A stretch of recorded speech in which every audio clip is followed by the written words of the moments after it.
सर्वांना स्वागत आहे तुमचं माझ्या चॅनलमध्ये। तर इथे आज आपल्याला बघायला भेटणार आहे की बिग बॉसने इथे सांगितलं आहे की बिग बॉस मराठीच्या इतिहासामध्ये आतापर्यंत कुठेही असं सेलिब्रेशन झालेलं नाहीये। ते सेलिब्रेशन आज घरामध्ये होणार आहे। तर बघूया आपण आज काय सेलिब्रेशन होतंय।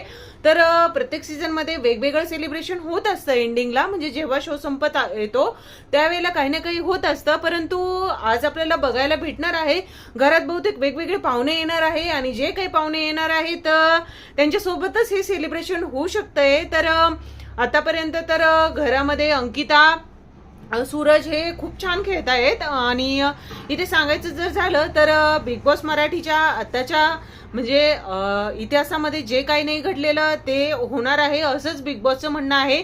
सगळेच खूप छान तयार होऊन आलेले आहे। सूरज, अंकिता, वर्षाताई सगळेचे सगळे खूप छान आणि सुंदर असे रेडी झालेले आहेत आणि ते पाहुण्यांची वाट बघतायत। बघूया आता कोण कोण येतं। शिव ठाकरे जो आहे तोही येणार आहे घरामध्ये। तर बघू आता काय होतंय, कसं सेलिब्रेशन आहे ते तर आपल्याला बघायला भेटणारच आहे। तर असेच लेटेस्ट व्हिडिओ बघण्यासाठी चॅनलला सबस्क्राईब करून ठेवा।